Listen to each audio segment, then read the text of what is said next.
Mari adik-adik kita buka firman Tuhan kita di dalam Yesaya pasal 64. Yesaya pasal 64 ayat 8. Yesaya 64 ayat 8. Sudah dapat? Mari kita baca bersama-sama ayat firman Tuhan ini. Sudah? Kalau sudah, kita baca bersama-sama.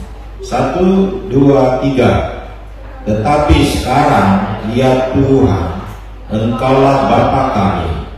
Kamilah tanah liat, dan Engkaulah yang membentuk kami. Dan kami sekalian adalah buatan tangan. Dan saudaraku dikasih oleh Tuhan, malam ini kita mau bicara tentang hidup di dalam Tuhan. Hidup di dalam Tuhan. Apakah artinya hidup di dalam Tuhan? Apakah sama seperti seekor ikan hidup di dalam air? Atau sama seperti kita manusia hidup dalam dunia?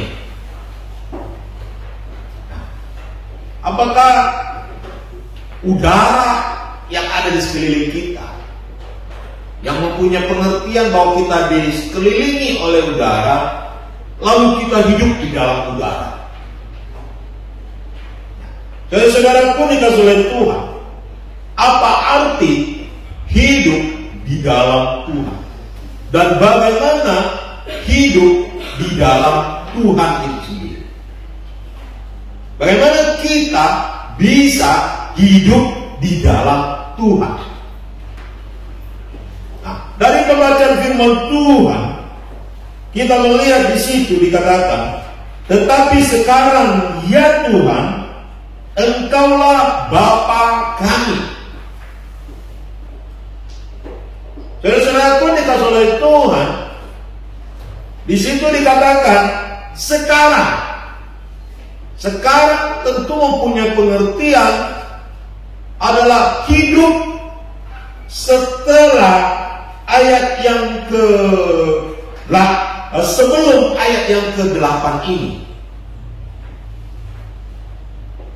yaitu hidup di dalam dosa, dan sekarang mempunyai di ayat ke-8 mempunyai identitas baru.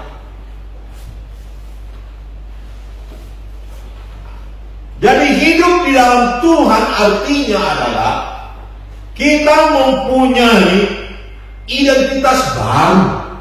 Yang lama sudah berlalu, sesungguhnya yang baru sudah datang. Jadi kita mempunyai identitas yang baru. Setelah kita bertobat dari dosa, percaya kepada Tuhan Yesus, kita mempunyai identitas baru. Inilah arti hidup di dalam Tuhan. Identitas baru apakah yang kita miliki setelah kita bertobat dari dosa, setelah kita percaya kepada Tuhan Yesus sebagai Tuhan dan Juru Selamat? Yaitu identitas baru kita adalah menjadi anak-anak Allah. Ya. Jadi kita sebagai orang yang percaya disebut sebagai anak-anak Allah. Itulah identitas baru kita. Makanya dikatakan kata Bapa kami. Tetapi sekarang ya Tuhan, Engkaulah Bapa kami. Engkaulah Bapa kami. Ada pengakuan kepada Allah sebagai Bapa. Memang dari Allah mengangkat kita. Dalam Yohanes dikatakan, ketika kita menerimanya, kita diberi kuasa untuk untuk menjadi anak-anak Allah. Tetapi dari pihak kita memanggil Allah sebagai Bapa. Itulah identitas baru kita. Apa arti menjadi anak-anak Allah? Apa arti kita memanggil Allah sebagai Bapa? Tentu tidak bisa sembarangan. Misalnya tiba-tiba kita datangi bupati kita, lalu kita panggil Bapak. Kan lucu kan? Tiba-tiba kita ketemu orang-orang di pasar, tiba-tiba kita panggil dia Bapak. Kan lucu. Tahu tak kenal, kenal tak mengenal, akhirnya kita panggil dia Bapak. Nah, di sini mempunyai pengertian sebagai anak dan sebagai Bapak. Identitas baru adalah kita memiliki hubungan dengan Allah sebagai Bapa. Kita memiliki hubungan sebagai keluarga dengan Allah kita sebagai Bapa. Tentu ini bukan hanya sebutan saja, tapi ini tentu ada hubungan secara psikologis, hubungan secara jiwa, dan ada hubungan di dalam kerohanian. Ya, sebagai Bapa. Apa artinya kalau kita memanggil Allah sebagai Bapa, tapi kita tidak punya hubungan dengan Dia? Kita harus memiliki hubungan dengan Allah sebagai Bapa kita. Ada komunikasi dua arah. Kita berkomunikasi dengan Dia, Dia berkomunikasi dengan kita. Kita menyembah Dia, Dia memberkati kita. Kita melakukan firman-Nya, Dia juga melakukan sesuatu, memberkati, menolong, memberkati hidup kita, dan seterusnya. Ada timbal balik, ada hubungan yang sangat jelas, ada tindakan yang sangat jelas antara dua belah pihak. Amin. Itulah arti kata kita menjadi anak-anak Allah. Kita memiliki hubungan dengan Allah kita sebagai Bapa kita. Saya tidak tahu apakah kita sehari-hari ketika kita makan ada berdoa. Saya tidak tahu apakah kita sehari-hari ketika kita tidur, bangun tidur, ada meditasi. Apakah kita masih ada membaca Alkitab? Apakah kita masih ada renungan firman Tuhan dalam hidup kita? Adakah kita masih ada komunikasi yang intens melalui doa-doa secara pribadi dengan Bapa kita di surga? Karena kita identitasnya adalah anak. Amin. Identitas kita yang baru adalah anak. Sebagai anak kita harus beribadah. Sebagai anak kita harus punya hubungan. Sebagai anak kita melakukan apa yang dikehendaki oleh orang tua kita. Itulah anak. Identitas sebagai anak juga harus, selain ada hubungan yang erat, dia juga ada kemiripan. Ada sesuatu yang mirip antara orang tua dengan anak. Saya punya Agios, ya anak. Agios itu kata Simu persis saya. baik dari wajahnya ada persis lah, tapi dan juga dalam karakternya ada persis saja. Eren juga ada sedikit persis, tapi lebih banyak persisnya dengan sini. Ya. Yang mencirikan kita sebagai anak dengan orang tua kita pada umumnya adalah sifat. Pada umumnya adalah sifat. Allah adalah roh, kita berbentuk fisik, walaupun kita juga ada roh.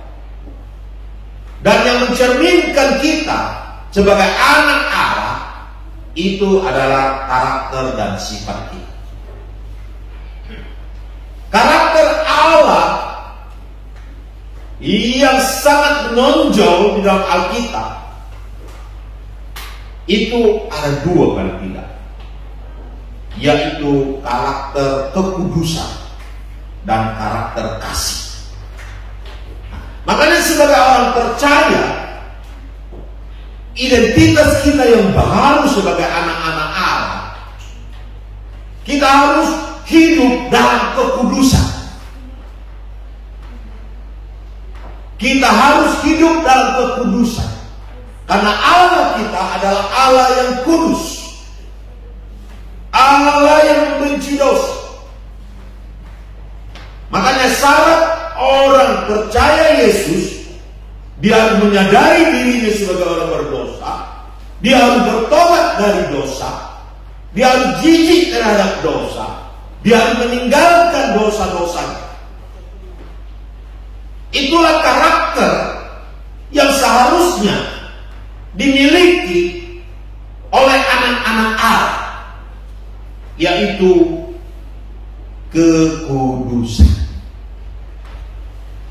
Bukan karena kita takut dihukum, mungkin sama polisi kalau ketahuan. Bukan karena kita takut dihukum sama guru ketika kita nyontek dan ketahuan. Saudara, ketika di dalam sekolah ada kesempatan nyontek, apakah kita lakukan?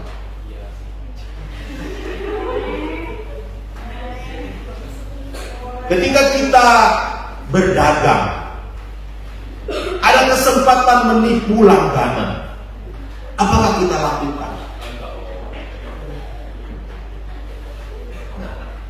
Jika kita sebagai anak Allah yang mencerminkan sebagai anak Allah yang sejati, maka kita akan takut untuk berbuat dosa. Kenapa? Karena kita ini adalah anak Allah. Saya tidak layak lagi melakukan hal-hal seperti ini. Sifat Allah yang kedua yang sangat menonjol itu adalah kasih. Apakah kita sebagai anak-anak Allah mencerminkan hidup mengasihi orang lain?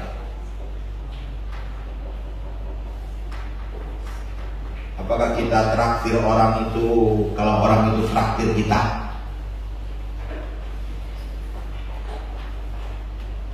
Apakah kita masih menyimpan dendam dan sakit hati? Karakter kasih, Allah memberkati, Allah menurunkan hujan bagi orang yang jahat sekalipun. Dan seharusnya kita sebagai anak-anak Allah, kita juga memiliki sifat kasih, mengasihi bahkan orang-orang jahat sekalipun, mengasihi mereka.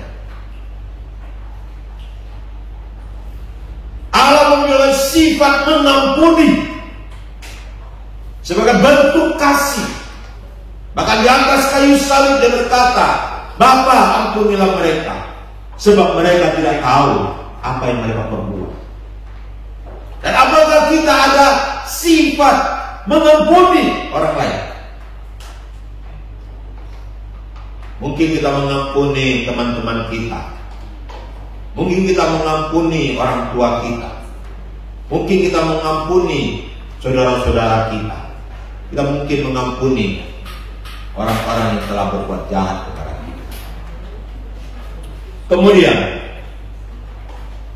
itulah yang mencerminkan hidup kita sebagai anak-anak Allah. Please, Master.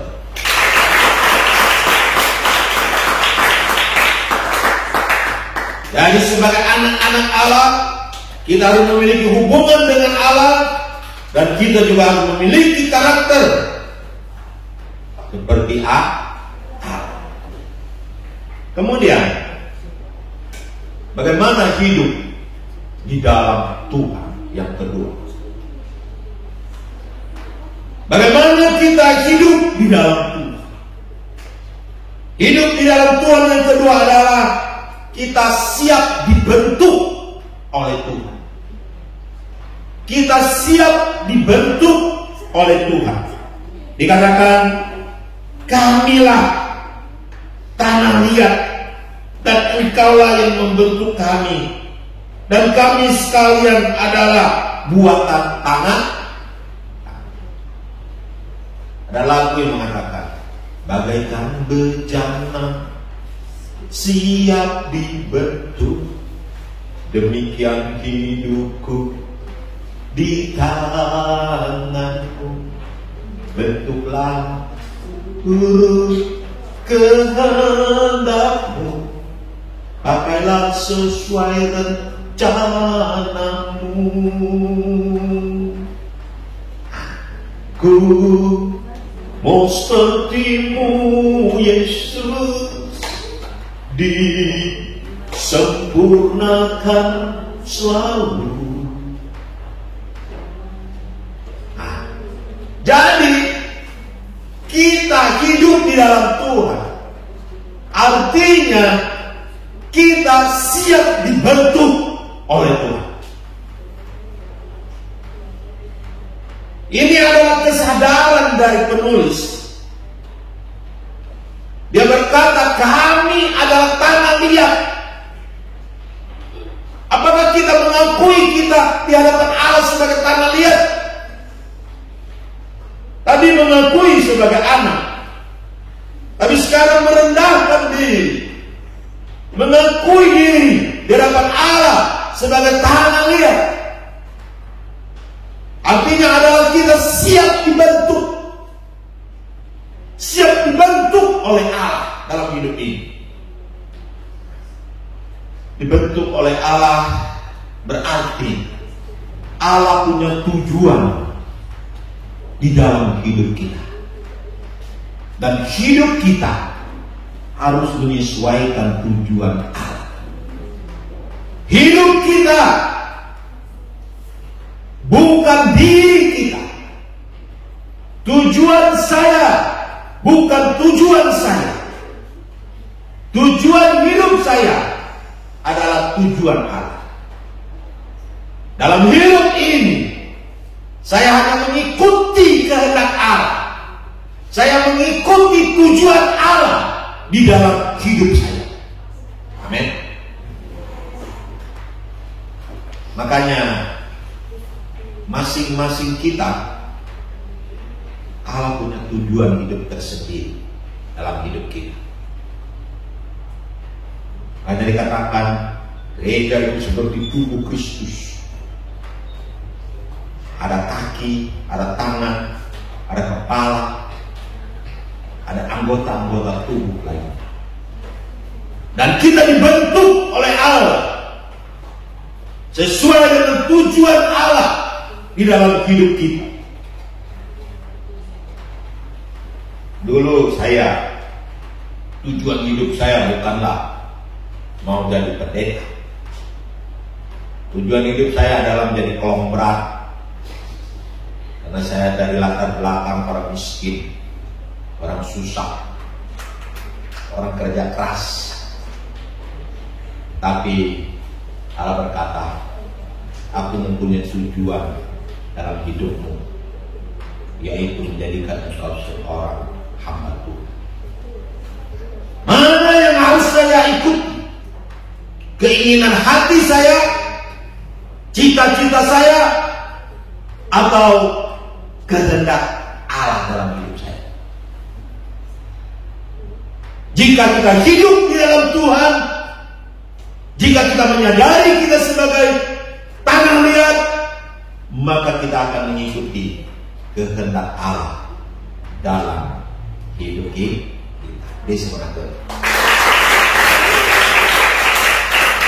Jadi jika kita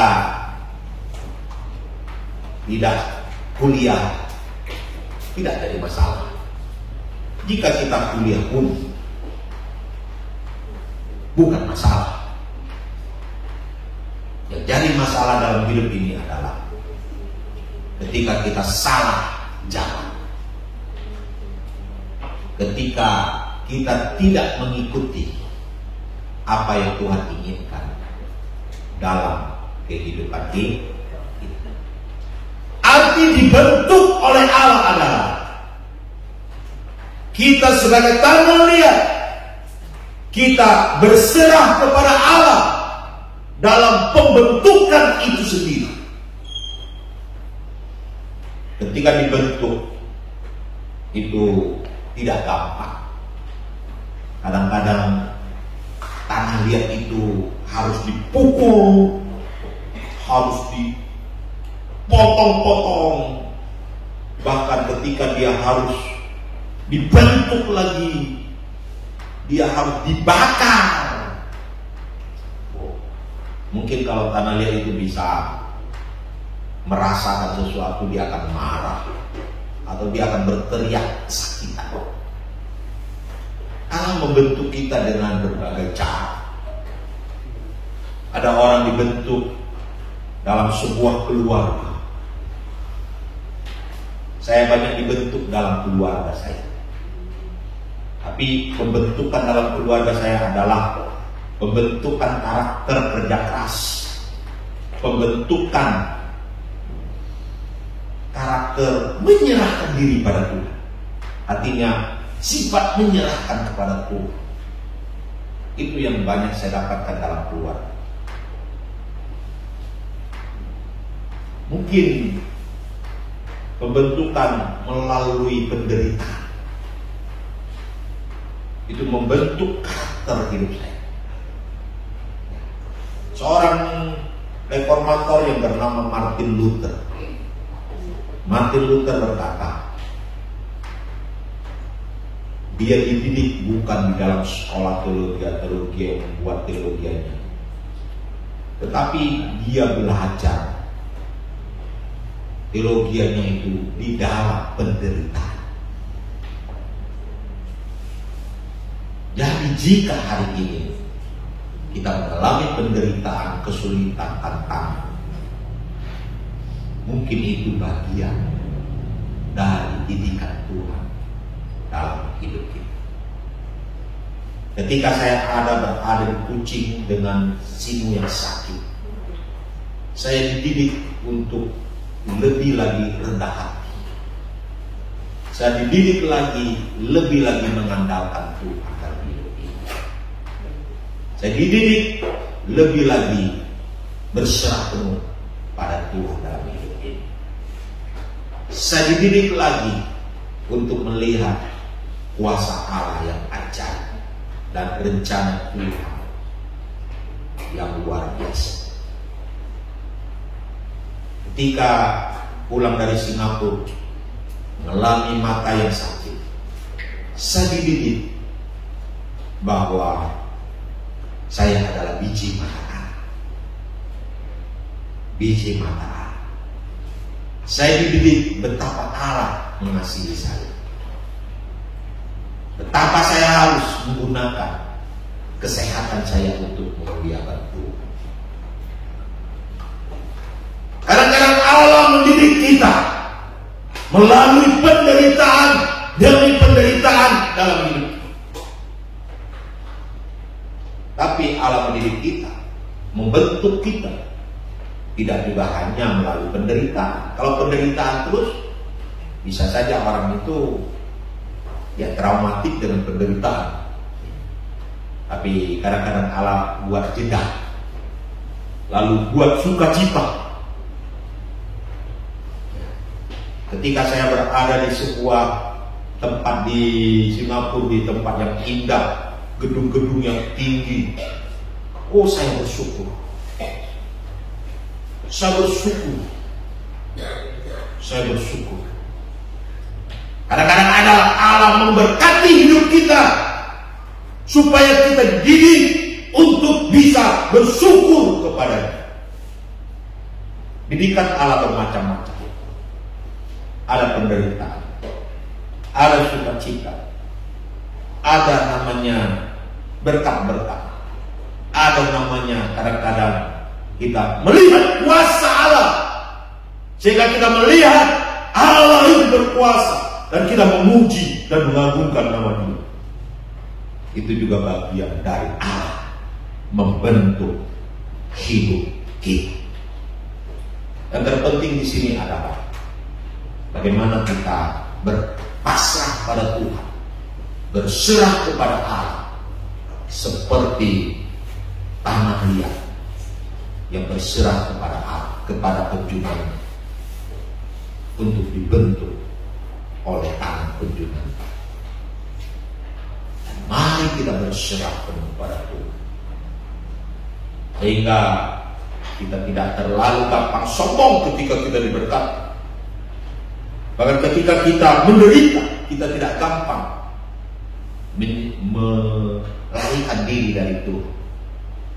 Bahkan ketika kita mengalami kuasa anugerah Allah, kita tidak juga gampang menghina orang lain yang tidak mengalami kuasa dan anugerah Allah. Ketika kita disembuhkan, kita tidak menghakimi orang lain. Kamu,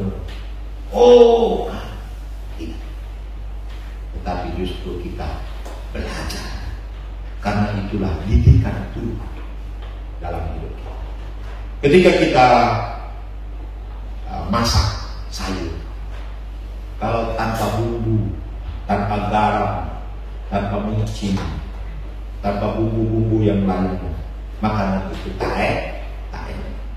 Seperti itulah kabar Tuhan mendidik hidup kita.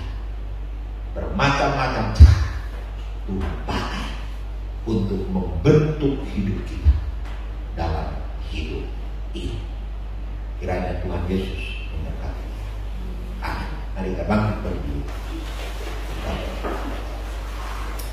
Bapa Surgawi, kami bersyukur karena Engkau sudah memberkati hidup kami, memberkati dengan kebenaran firman pada malam hari ini. Kami hidup di dalam Engkau, berarti kami memiliki identitas baru yang harus kami hidupi. Hidup sebagai anak-anak Allah yang memiliki hubungan dengan Engkau dan memiliki karakter seperti Allah, memiliki karakter kekudusan dan memiliki karakter kasih dalam hidup ini. Dan kami sebagai orang yang hidup di dalam Engkau, berarti kami siap dibentuk oleh Engkau, siap menerima pembentukan Engkau, baik itu melalui penderitaan, baik itu melalui berkat-berkat sukacita, baik melalui apapun yang Tuhan buat untuk membentuk hidup kami, untuk menjadi alat kemuliaan-Mu yang baik. Terima kasih Tuhan untuk cinta kasih. Kami bersyukur dan berdoa dalam satu nama Tuhan kami Yesus Kristus. Kami berdoa. Amin.